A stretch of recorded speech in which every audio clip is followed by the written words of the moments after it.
কামরুলের আম্মু আমার মারছি স্যার না দেখতেন বাড়ির কাজ করাইতেছিলাম তারপর কইলো পোলা মারে নাই পোলা একটা মাছ ছিল মারতারে না আর পোলা মারবে পরে সন্ধ্যার পরে এরকম আবার বাড়ি যে কইছে গাছের এরকম হয়েছে ডরে হয় কি আর সন্ধ্যার পরে এই কথা কিছু যে গাছের তখন একদম জানে না দেখিনি আমি দেখিনি সারাদিন দিচ্ছি মানে ওদের সাথে সরকার কি হয়েছে খেলার মধ্যে এরকম কি না সরকার তো হওয়ার পরে ওরা আবার একসাথে খেলা করছে ওরা পলাই আছে একজন হলে তারা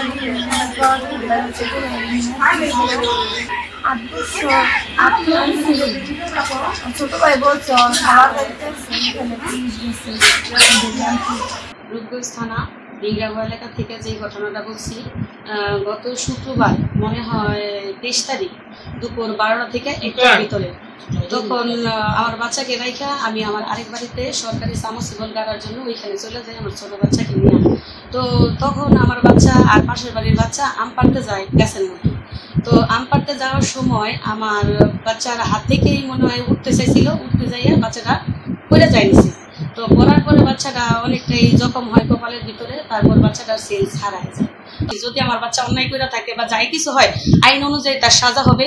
আপনারা এলাকাবাসী আমরা যেই শাস্তি দিবেন বা যা আমার বলবেন আমি মানতে রাজি। তো বাইরের কাছে প্রস্তাব দিই, তো উনি রাজির অবস্থাই হয়ে গেছিল। কিন্তু এলাকার কিছু মানুষ মানে যারা আমার পিছনে লাগে আছে, আমি একজন বিধবা মহিলা, আমার স্বামী মারা গেছে 4 বছর, আমি অনেক কষ্ট করে বাচ্চা নিয়ে চলি। তো এইখানে আমার সম্পত্তি যতটুকু আছে এদের লোক আমাকে এইখান থেকে কিভাবে তাড়াইবে। তো একটা সুযোগ পাইছে ওনারা যে আমার কিভাবে নত করা যায়, কিভাবে আমার এলাকা থেকে বের করা যায়। তো ওইখান থেকে আমার এরা সূত্র করে ওই লোকটারে, সহজ সরল লোকলা আলী ভাইয়ের কোনো দোষ নাই, ওনারে এলাইয়া লেলাইয়া বুঝাইয়া আমার পিছনে মামলা দেয়। এখন আমার কথা হচ্ছে আমার ছোট বাচ্চা 7 থেকে 8 বছর, এরা কেন হস্তনস্ত করা হলো? আমার বড় বাচ্চা দোষী, আমার দিছে মামলা, কিন্তু আইন অনুযায়ী সাজা হবে আমাদের। তো এখন আমার ছোট বাচ্চার কি অপরাধ যে তারা থানা পর্যন্ত নিয়ে যাওয়া হলো? তো এখন আমার কথা হচ্ছে যে এটা সত্য ঘটনা, এলাকার মানুষ সেটাই জানুক, ওইটারই বিচার করুক। হস্তনস্ত করলো, আমি দেশবাসীর কাছে আমি বিচার চাই, কারণ আমার স্বামী নেই, আমার এলাকা থেকে বের করার জন্য এরা অনেক চেষ্টা করছে।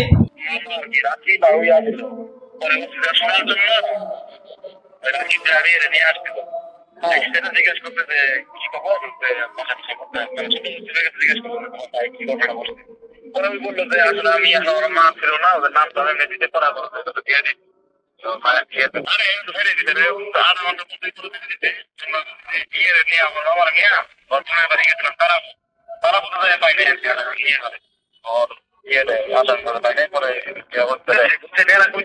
আমরা এই যে ছোট ছেলের থেকে শুনছি এরকম কাছ থেকে পড়ে গেছে।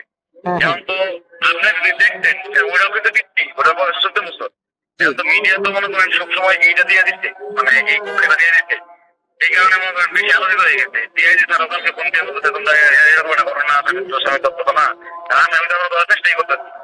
কিন্তু আসলে এটা কি যে ওইটাও কিন্তু বয়স 14 বছর এরকম না, কিন্তু ওর মা আর ওই ছেলে নাকি ছিল না এরকম শুনতেছি আর কি। আমরা সঠিক তথ্যটা বলে ওদের কারণে আমরা পৌঁছাতে পারতেছি না, আসলে সঠিক তথ্যটা জানা বেশি দরকার। এমনি বাচ্চার মধ্যে কি যে কামরুলের সাথে কামরুল ছিল তোমার বাড়িতে, ওর মা আর মনে ছিল না এরকম শুনতেছি আর কি। কিন্তু ওদের সাথে আমাদের যোগাযোগ হইতেছে না, এই ঘটনা আমরা শুনতে হবে না।